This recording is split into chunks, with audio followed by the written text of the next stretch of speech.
பல அம்சங்கள் இன்றைக்கி விவசாய மக்களுக்கு தெரியாத பல விஷயங்கள் இந்த பண்ணை ஊடாக நம்ம அவங்களுக்கு வழங்குகிறோம். ஒரு எதிர்கால சந்ததிகள் நோய் இல்லாமல் ஆரோக்கியம் வாழ்கிறதுக்கு இயற்கையான மிக குறைந்த செலவிலான ஒரு ஊட்டம் தான் இந்த ஸ்பைருநாட்.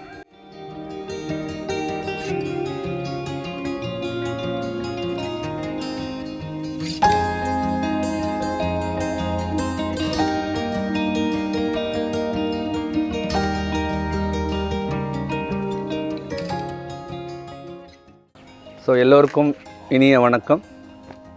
எனது பெயர் ரத்னா ராஜசிங்கம். என்னுடைய சொந்த இடம் இலங்கையினுடைய யாழ்ப்பாணம். அங்கு 90ஆம் ஆண்டு ஏற்பட்ட போர் காரணமாக ஒரு படகு மூலம் ஒரு அகதியாக தமிழ்நாட்டுக்கு வந்து ஒரு தன்னம்பிக்கையோட தற்சார்பு நிலையாக இருக்க வேண்டும் அகதி மக்கள் என்ற நிலைப்பாட்டோடு தான் இந்த செம்மஞ்சேரிக்காரர் திருச்சேரிக்காரர் உள்ள இந்த பண்ணை வாங்கப்பட்டது 96ஆவது ஆண்டில். பல அம்சங்கள் இன்றைக்கி விவசாய மக்களுக்கு தெரியாத பல விஷயங்கள் இந்த பண்ணை ஊடாக நம்ம அவங்களுக்கு வழங்குகிறோம். அதில் முக்கியமானது ஸ்பைருலினா என்று சொல்லக்கூடிய சுருள் பாசி, தமிழில் அழகாக நீர்க்கீரை அப்படின்னு சொல்லுவோம். நான் இந்த ஒருங்கிணைந்த பண்ணையை பற்றிய தகவல் அங்கங்கே பகுதி நான் உங்களுக்கு சொல்லி கொடுக்குறேன். ஸோ அதில் முதல் கட்ட நம்ம இந்த ஸ்பைருலினா பார்ப்போம் எப்படி நம்ம பண்ணுறோம் அப்படின்னு சொல்லிட்டு. ஸோ இது பார்த்திங்கன்னா நாங்கள் கிட்டத்தட்ட 2002ஆவது ஆண்டில் நம்ம ஆரம்பித்தோம். இது ஆரம்பிக்கிற காரணம் என்னென்னு பார்த்திங்கன்னா, இங்கே இருக்கக்கூடிய அகதி மக்களுக்கு தேவையான ஊட்ட உணவுகள் முக்கியமாக தேவையாக இருந்துச்சு. பொதுவாக இந்த தொண்டு நிறுவனங்கள் பல வெளிநாட்டு பன்னாட்டு நிதி வளங்களை நம்பி தான் இயங்கி கொண்டிருக்கும். அந்த வகையில் எங்களுடைய தொண்டு நிறுவனத்துக்கு இந்த ஊட்டச்சத்து என்ற திட்டத்துக்குள்ளே ஒரு பன்னாட்டு நிறுவனங்கள் நிதி வழங்கி வந்த காலங்கள் இந்த 2000ஆம் ஆண்டு நிறுத்தப்பட்டது. ஸோ நிறுத்தப்பட்ட காலங்களில் பார்த்திங்கன்னா எமது மக்களுக்கு தேவையான அடிப்படை போஷாக்கள் இல்லாத ஒரு நிலை உருவாச்சு. நிறைய நோயுள்ள குழந்தைகள் உருவாக்க காரணமாக இருந்தது, எடை குறைந்த குழந்தைகள் உருவாக்க காரணமாக இருந்தது. அப்போ இதையெல்லாம் நம்ம அடையாளம் கண்டு இந்த மக்களுக்கான ஊட்ட உணவினுடைய மாற்று திட்டம் என்னன்றதை பற்றி நம்ம கொஞ்சம் ஆலோசித்து பார்த்தோம். மக்களுக்கு கொடுக்கலாமா, எங்களுடைய நிதி வளங்களோடு வருமா என்றெல்லாம் யோசித்து பார்த்து ஓரளவுக்கு நாங்கள் அதை தமிழ்நாடு இருக்கக்கூடிய வெளி நிறுவனங்கள்கிட்ட அந்த ஸ்பைருலினாவை வாங்கி அந்த மக்களுக்கு கொடுத்தோம். ஆனால் காலங்கள் போக போக போக அந்த பணமே அதிகமாக இருந்த காரணத்தால் எங்களுக்கு தொடர்ந்து வாங்க முடியாத சூழலில்.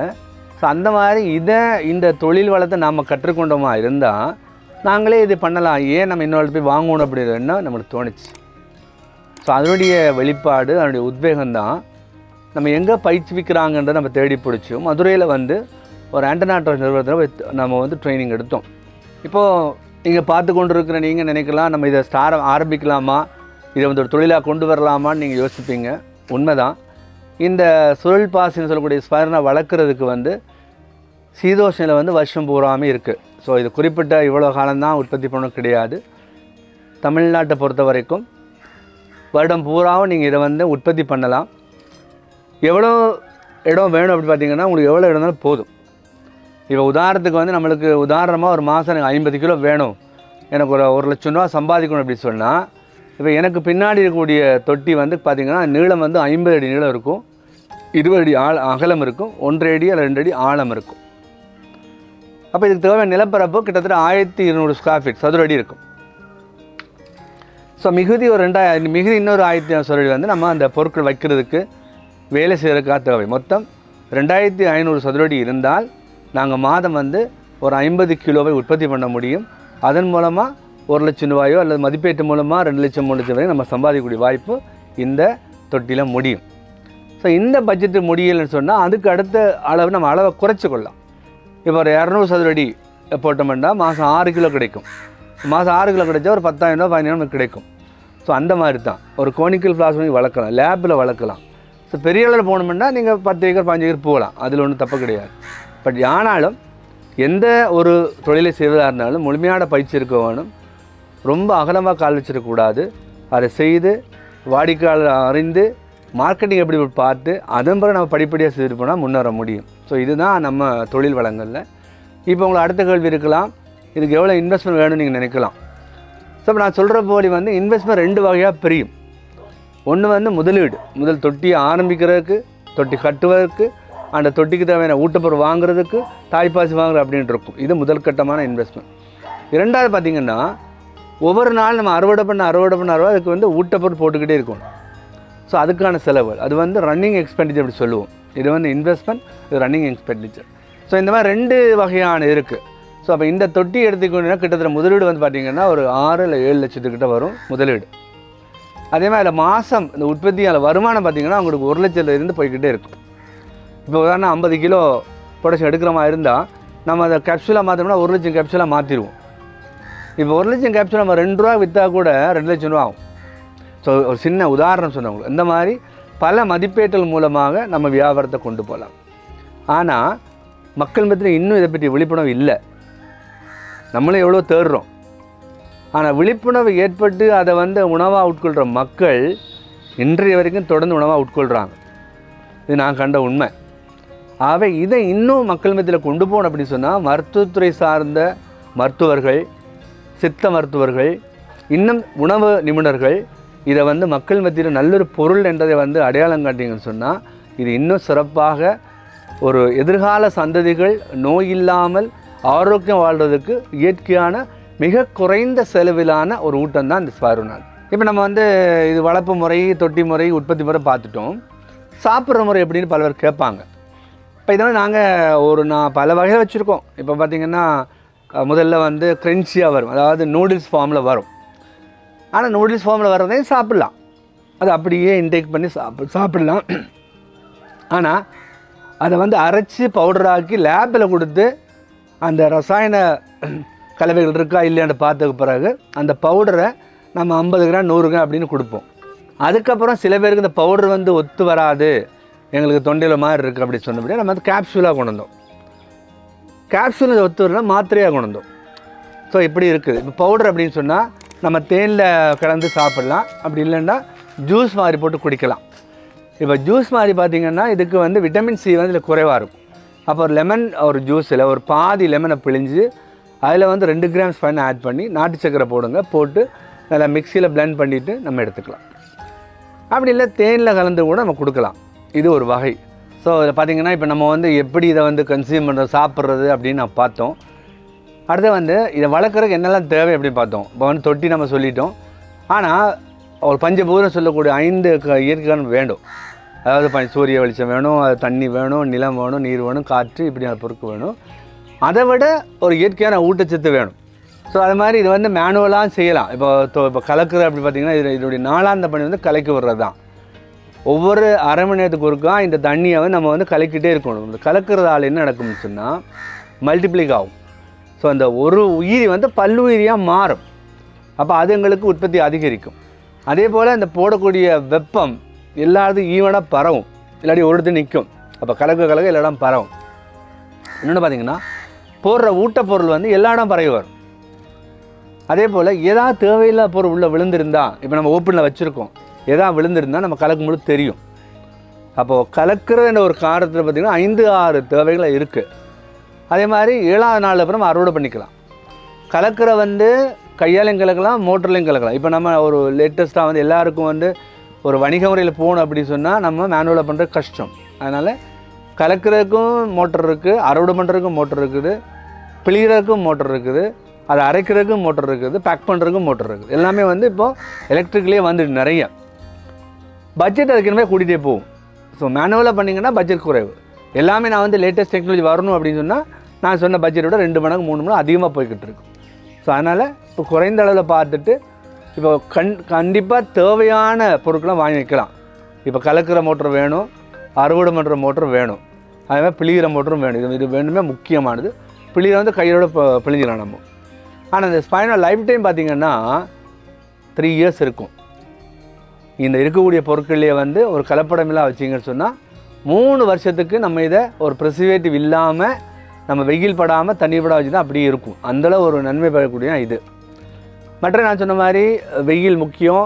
இப்போ மழை காலங்கள் வந்தால் என்ன செய்கிறது, வெயில் வந்தால் என்ன செய்யணும் கேள்விகள் வரலாம். மழை காலம் வரும், அதுக்கு நம்ம ஷீட் போட்டு மூடிடுவோம். ஆனால் ஆரம்ப காலங்கள்லாம் சொல்லுவோம் எல்லாம் பெரிய அளவில் ஏக்கர் கணக்கில் போட்டு ஷீட் போட மூட முடியாது. அப்போ அதுக்கான தொழில்நுட்பங்கள் நம்ம அதுக்கான சில நீர் வெளியேற்றதுக்கான இதெல்லாம் பைப்பெல்லாம் வச்சுருப்போம். அப்போ அதனால் வந்து பாசி வெளியேறாத வகையில் மேல் கூடிய தண்ணி மட்டும் வெளியேறக்கூடிய வகையில் செட்டப் பண்ணி வச்சுருக்கோம். அப்போ அது எங்களுக்கு அந்த மழை தண்ணி வெளியில் போயிடும். மழை தண்ணி வெளியே போனதுக்கு பிறகு மழையெல்லாம் விட்டதுக்கு பிற்பாடு மறுபடியும் அதை பிஹெச் லெவலில் பார்த்து, இப்போ சாதாரண குடிநீர் ஒரு 6.5 8.5 இருக்கும் பிஹெச் லெவல், அது இருந்தாலே போதும் நம்ம வளர்க்கலாம்.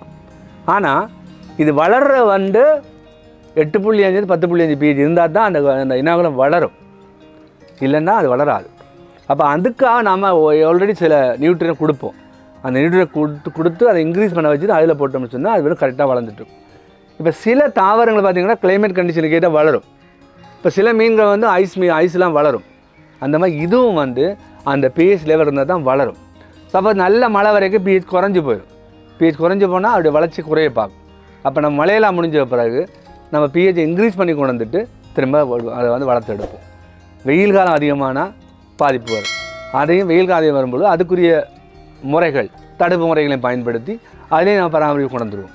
ஸோ இந்த மாதிரி வெயில் காலங்களையும் மழை காலங்களையும் சரியான ஒரு பாதுகாப்பையும் ஒரு நடைமுறை நம்ம கடைப்பிடித்த மாதிரி இருந்தால் வருஷம் பூராவும் நம்மளுக்கு வருமானம் தரக்கூடிய ஒரே ஒரு பொருள்னு சொன்னால் இந்த நீர்க்கீரைன்னு சொல்லக்கூடிய ஸ்பைருலினா. இதில் சொல்ல வர்ற விஷயங்களை பார்த்திங்கன்னா, முதல் கண் வியாபாரத்தை பார்க்க வேணாம். நம்ம ஹெல்த்துக்கு நம்ம ஃபேமிலிக்கு தேவையான நல்ல பொருள் கிடைக்குதா அதை பாருங்கள். அது வீட்டில் உங்களை மொட்டை மாடியில் வளர்க்கலாம். ஒரு 50 சதவீதம் மொட்டை மாடியில் வளர்த்து நீங்கள் எடுக்கலாம். இந்த பாசியை ஈரமாக சாப்பிடலாம், காய வச்சு சாப்பிடலாம். ஆனால் ஈரமாக சாப்பிடும்பொழுது கொஞ்சம் ரிஸ்க் கவனமாக இருக்கும். ஏன்னா ஆல்கி, இது மைக்ரோ ஆல்கி, ஸோ பாக்டீரியாஸுடைய வாய்ப்பு இருக்கும். அதனால் அதை ரிஸ்க் எடுக்காமல் நம்ம காய வச்சு பவுடர் பண்ணி சாப்பிட்றது நல்லாயிருக்கும். ஸோ இந்த மாதிரியான சில உற்பத்திகள் உங்களுக்கு தேவை அப்படின்னு சொன்னால் அந்த வரக்கூடிய நம்பரில் தொடர்பு கொள்ளுங்க. நாங்கள் நிறைய செல்வோம். பயிற்சியில் வாங்க. இந்த பயிற்சியில் எப்படின்னா ஒரு நாள் பயிற்சி கிடையாது, 3 நாள் பயிற்சி இருக்கும். இங்கேயே தங்கி இருந்து 3 நாளும் கிட்டத்தட்ட உங்களுக்கு காலை 6 மணிக்கு பயிற்சி ஆரம்பித்தோம்னா சாயங்காலம் 6 மணி முடியும். முழுக்க ப்ராக்டிக்கல் தான். எல்லாமே ப்ராக்டிக்கல் நீங்கள் நம்மளை இடத்தோடு போகும்பொழுது ஒரு 80% ஒரு தொழில் முனைவராக மாறி இருப்பீங்க. அதாவது பயிற்சினா வரும் அறுவடை மட்டும் இல்லை, ஒரு தொட்டி ஆரம்பிக்கிறது, அதுக்கு தேவையான தண்ணியுடைய அளவு, அதுக்கு தேவையான நியூட்ரியன் அளவு, அறுவடை, பராமரிப்பு, மழைக்காலவில் பராமரிப்பு, என்ன லைசன்ஸ் வேணும், லைசன்ஸ் என்ன தேவை, ஆய்வு கூட என்ன செக் பண்ணணும், எப்படி பேக் பண்ணணும், எப்படி மதிப்பு கூட்டணும், இது எல்லாமே நம்ம கற்றுக் கொடுத்து ஒரு சான்றிதழோடு உங்களை வழி அனுப்பி வைப்போம். ஒரு உற்பத்தி நம்ம செய்தமாக இருந்தால் உற்பத்தியை செய்கிற மட்டும் நம்ம ஃபோக்கஸ் பண்ணக்கூடாது. அது எப்படி சந்தையை கொண்டு போகலாம், அது எப்படி மக்கள் மத்தியை கொண்டு போகலாம்ன்ற நம்ம பார்க்கணும். அதுக்கான எளிய முறைகள் இருக்குது. அப்படின்னா முதல் நான் சொன்னது போல் இந்த பொருளை நம்ம ஃபேமிலிக்குள்ளே மார்க்கெட் பண்ண வேணும். நம்ம சாப்பிடும். ஃபஸ்ட் நான் ஒரு மாதமோ 3 மாதமோ நான் உணவாக சாப்பிட்டேன்னு சொன்னால் என்னுடைய உடம்பில் பல மாற்றங்கள் தெரியும். ஸோ அந்த மாற்றங்கள் எனக்கு சந்தைப்படுத்துறதுக்கு ஒரு பாயிண்ட்ஸாக கிடைக்கும். அது ஒரு பேப்பரில் புல்லட் ஃபார்மில் நம்ம நோட்டீஸாக அடிச்சுட்டு நம்ம மக்களுக்கு கொடுக்கலாம். இப்போ 100 பேர் வாங்கினா 2 பேர் வருவான், இது என்ன சார் அப்படின்னு சொல்லிட்டு சாப்பிட்டு பார்க்கலாம். அதுக்கப்புறம் மதிப்பு கூட்டலாம். எப்போவுமே ஒரு பொருளை மதிப்பு கூட்டி விற்கிறது தான் லாபம் அதிகமாக தரும். பல விஷயங்கள் இருக்குது. இப்போ நான் பவுடராக விற்றா எனக்கு குறைஞ்ச ரேட் தான் வரும். அதுவே நான் கேப்சூலாக போட்டேன்னா இன்னொரு ரேட் வரும், டேப்லெட் போட்டால் இன்னொரு ரேட் வரும்.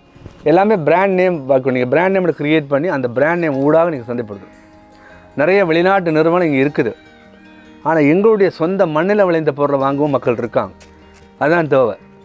இப்போ எங்களுடைய பொருளை வாங்குற, ஆனால் ஒரு கலப்படம் இல்லாமல் கொடுக்கணும். பல பேர் வியாபார நோக்கத்தை கலப்படம் நிறைய செய்வாங்க. அந்த கலப்படம் இருக்கக்கூடாது. நீங்கள் விலையை பெட்டி மக்கள் கண்டிக்க மாட்டாங்க. பொருள் நல்லா இருந்தால் எவ்வளோ எங்களுக்கு வாங்குவாங்க. அதுதான்.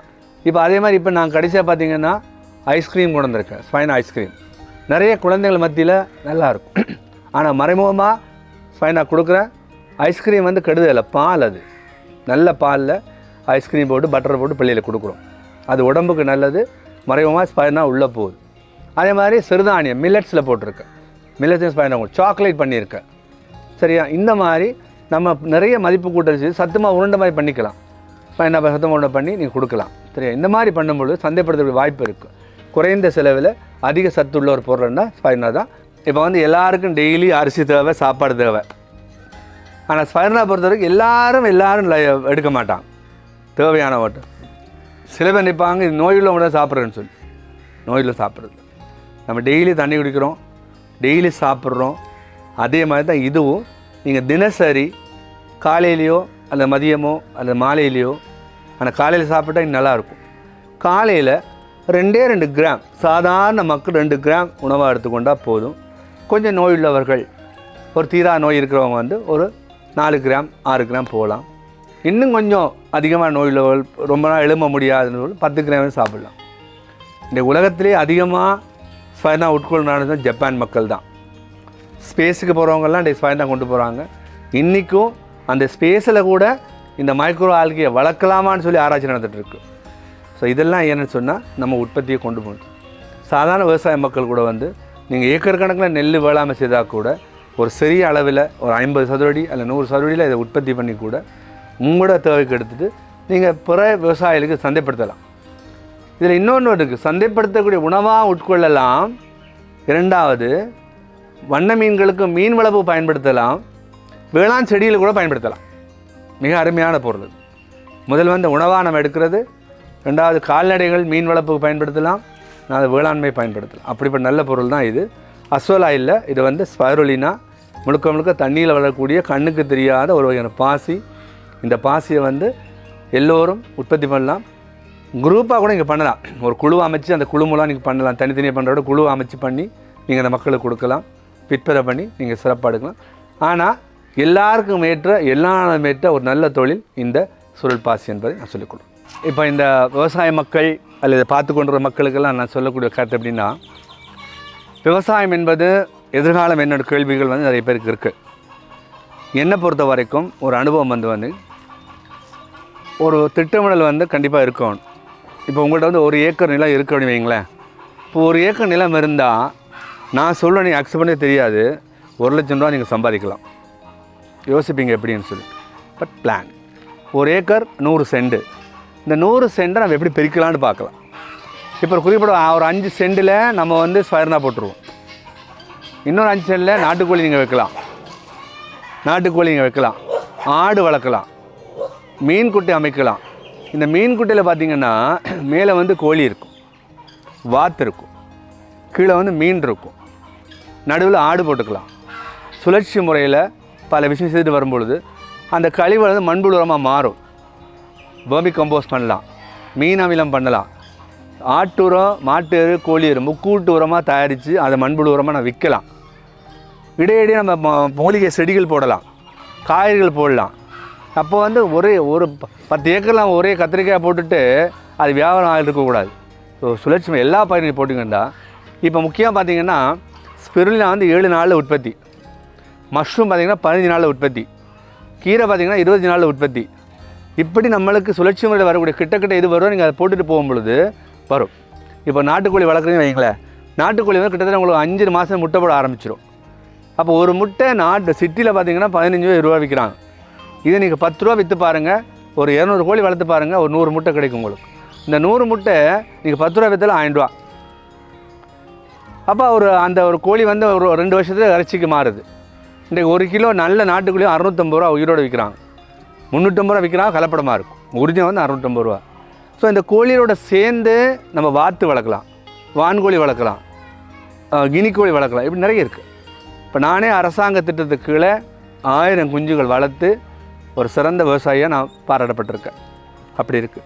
ஸோ அதனால் 1 ஏக்கர் லேண்ட் இருந்தாலே போதும். நீங்கள் அதை பறித்து நீங்கள் பார்ப்பீங்க என்ன நடந்துருங்க, பறித்து அந்தபடி நீங்கள் செய்தீங்களா இருந்தால் கண்டிப்பாக நீங்கள் வந்து அது குடும்ப பண்ணைன்னு சொல்லுவோம். ஏன்னா குடும்ப சேர்ந்தல் இருக்கும். இப்போ தோட்டம்னா ஒரு ஆள் சார்ந்திருக்கக்கூடாது, குடும்பமே சார்ந்திருக்கவன். அப்பா செய்யணும், அம்மா செய்யணும், பிள்ளை செய்யணும், அப்படி செய்தால் தான் வந்து சந்தோஷமாக இருக்கும். இன்னொன்று நான் சொல்கிறது, இந்த 1 ஏக்கர் பண்ணையில் வந்து மகிழ்ச்சிகரமான இடம். உங்களுக்கு தேவையான சாப்பாடு எல்லாமே கிடைக்கும். இப்போ நம்ம ரைஸ் பிளேட்டில் ஒரு சாதம் வைக்கிற மாதிரி அந்த சாதம் கூட்டு அங்கே காய்கறி வரும், ஒரு மீன் வந்து அங்கே கிடைக்கும், ஒரு கோழி கிடைக்கும், ஒரு முட்டை கிடைக்கும், ஒரு பால், தயிர், மோர் எல்லாமே கிடைக்கும். ஸோ இதுதான் அந்த ஒருங்கிணைந்த பண்ணை, ஒரு மகிழ்ச்சியான பண்ணை. இதோ நீங்கள் சோலாராக வச்சுக்கலாம். சோலார் மூலம் இன்னும் கொண்டு எலக்ட்ரிசிட்டி வந்து கண்ட்ரோல் பண்ணிக்கலாம். இப்படி பல்வேறுபட்ட ஒரு நல்ல ஒரு பண்ணை தான் இந்த ஒருங்கிணைந்த பண்ணைன்றது. மூலிகை தோட்டம் அமைக்கலாம், தேவையான பழமரம் வைக்கலாம், கால்நடையில் வைக்கலாம், மீன் குட்டை அமைக்கலாம், இறால் குட்டை போடலாம், விரால் மீன் போடலாம். இதுவும் நீங்கள் செய்யலாம். எல்லாமே சிறப்பாக அமையும். ஆனால் எல்லாத்துக்கும் என்ன தேவை? திட்டமிடல், தன்னம்பிக்கை, இதெல்லாம் இருந்தால் நம்ம செயல்பட முடியும். ஸோ வாங்க மிச்ச பேர் நம்ம பார்த்துக்கலாம். ஃபைனாவது நம்ம ஒரு சுற்றி பார்த்துட்டு வந்துட்டோம், எப்படி அதை உற்பத்தி பண்ணுறது எல்லாமே. ப்ரொடக்ஷன் வந்து எப்படி இருக்கும் அப்படின்னீங்கன்னா, நான் சொன்ன பல்வேறு தடவை இருக்கும். இப்போ இது பார்த்திங்கன்னா பவுட்ரு 1/4 கிலோ போடுறது. இதே நீங்கள் வந்து 50 கிராம் பவுடர், 100 கிராம் பவுடர் கூட போடலாம். ஏன்னா ஒரு வாடிக்கையாளர் வந்து குறைந்த செலவில் குறைந்த எடுக்க பார்ப்போம் முதல்ல. ஸோ ஃபஸ்ட்டு நீங்கள் 50 கிராம் போட்டு ஒரு 150 ரூபா 200 போட்டு நீங்கள் விற்கலாம். அதை வாங்கி அவங்க சாப்பிட்டதுக்கப்புறம் 100 கிராம் 1/4 கிலோ வரைக்கும் வாய்ப்பாக இருக்கும். ஸோ இந்த பவுடருக்கு அடுத்து தான் நம்ம டேப்லெட் போட்டோம். ஸோ இது டேப்லெட். ஸோ டேப்லெட் பார்த்திங்கன்னா வாயில் வந்து பெப்பர்மெண்ட் மாதிரி நம்ம சூ பண்ணி சாப்பிட இருக்கும். சில பேருக்கு இது பிடிக்கும். ஸோ இதுலேயும் வந்து சில ஆடட் வேல்யூ இருக்கும். இப்போ தேன் சேர்த்துருப்போம், அம்லா சேர்த்துருப்போம். ஸோ இந்த வித்தியாசமான சேர்த்து நம்ம கொண்டுருவோம். அப்போ இது வந்து நம்மளுக்கு சாப்பிட்றதுக்கு இலவாக இருக்கும். ஸோ இது நம்ம கொடுப்போம். இப்போ இதோட பார்த்திங்கன்னா கேப்சூல். இப்போ ஒரு கேப்சூல் வந்து 500 மில்லிகிராம்ஸ் இருக்கும். ஸோ ஒரு நாளைக்கு 4 கேப்சூல் எடுக்கணும். சில பேர் டியூப் சில பிடிக்காது, அதனால் டேப்லெட்டு போகலாம். இப்போ டியூப் ஒன்றும் இல்லாத இயற்கையானது தான். இப்போ நம்ம இது கொடுக்கும்பொழுது ஆனால் ஒவ்வொன்றுக்கும் ஒரு விலை மாறுபடும். ஒவ்வொரு பொருள் மதிப்பேற்ற விலை மாறுபடும். ஸோ இது வந்து டேப்லெட் உங்களுக்கு காட்டிட்டேன். இதில் பார்த்திங்கன்னா காஸ்மெட்டிக் ஐட்டம் நிறைய பண்ணியிருக்கோம். ஸோ பார்த்திங்கன்னா ஷாம்பு. இது வந்து இயற்கையாகவே நம்ம வந்து அந்த பேஸ் எடுத்து அதில் ஃபைனாக எக்ஸ்ட்ராக்ட் பண்ணி ஆட் பண்ணிவிட்டு நம்ம ஷாம்பு கொண்டு வந்திருக்கோம். நல்லாயிருக்கும். ஸோ இது ஃபேஷியல் பவுடர். உங்களுக்கு வந்து ஸ்கின் பிளாக் டாட்ஸ் எல்லாம் எடுத்து ஸ்கின் வந்து சாஃப்டாக கொண்டு வரும். இது வந்து ஒரு 5 முல்தானி மெட்டி, ரோஸ் பவுடர் கொஞ்சம் 5 முடித்து அதில் ஃபைனாக சேர்த்து வச்சுருக்கோம். இது வந்து பொதுவாக நீங்கள் தண்ணியில் மிக்ஸ் பண்ணி அப்ளை பண்ணலாம். ஸோ பன்னீர் தேவையில்லை, தண்ணியில் போட்டிங்கன்னா நல்லாயிருக்கும். ஸோ அந்த மாதிரி போடுவோம். But soap. ஸோ இது ஒரு 25 வகையான ஹெர்பல் ஆயில்ஸ் இதில் போட்டு நம்ம அதில் மிக்ஸ் பண்ணியிருக்கோம். இது நீங்கள் எடுக்கும்போது சாஃப்ட் ஃபேஸ் வந்து உங்களுக்கு ஸ்கின் வந்து சாஃப்டாக வரும், கண்ணெரிச்சல் இருக்காது. ஸோ இது பார்த்திங்கன்னா ஹேர் ஆயில். ஸோ இந்த ஹேர் ஆயில் வந்து நேச்சுரலான ஹேர் ஆயில் தான். தேங்காய் எண்ணெய்க்கு பயன்படுத்தியிருக்கோம். தேங்காய் எண்ணெய் பயன்படுத்தி அதில் ஸ்பைனை எக்ஸ்ட்ராக்ட் பண்ணி அதில் மிக்ஸ் பண்ணி நம்ம கொண்டு வருவோம். எல்லாமே எங்களுடைய ரிசர்ச்சில் நம்ம பண்ண இது. ஸோ இது வந்து ஹனி. ஸோ நம்ம இங்கே பட்டி வச்சு அந்த பட்டியில் உற்பத்தி பண்ணி வச்சுருக்கோம். நம்ம இலங்கையிலேருந்து வந்து இந்த பொருளை இங்கேயே அடையாளம் கண்டு பயிற்சி எடுத்து நம்ம மக்களுக்காக இதை கொடுத்து அதில் வந்து நன்மைகளை பற்றி தான் இன்றைக்கி வந்து எல்லா மக்களுக்கும் உலகளாவிய இந்த 12 உலக நாடுகளை வந்து இங்கே ட்ரைனிங் எடுத்துகிட்டு போய் அந்த நாட்டில் இன்னும் பண்ணிக்கிட்டு இருக்காங்க. ஜோர்டான்லேயே ஒருத்தர் பண்ணிக்கிட்டு இருக்காரு, ஜலான்னு சொல்லி ஜோர்டான்லேயே பண்ணிக்கிட்டு இருக்காரு. தமிழ்நாட்டில் நிறைய பேர் பண்ணி நல்ல வாழ்க்கை எடுத்துகிட்டு இருக்காங்க. பட் இது யாருக்கு போகணுமெண்டா எல்லா மக்களும் போகணும். எல்லாருடைய கிச்சன்லேயும் டைனிங் டேபிள் இருக்கணும். அப்போ தான் நல்லது. அப்போ இது முக்கியமாக அரசாங்கம் கவனம் எடுத்து வளரும் இளம் பிள்ளைகளுக்கு ஒரு நல்ல ஊட்டுணவை நம்ம ஏற்படுத்தும் பொழுது இதை உற்பத்தி பண்ணுற உற்பத்தியாளரும் வாழக்கூடிய மாதிரி இருக்கும். அந்த பிள்ளைகளும் மாணவ பிள்ளைகளும் வாழக்கூடியதாக இருக்கும்.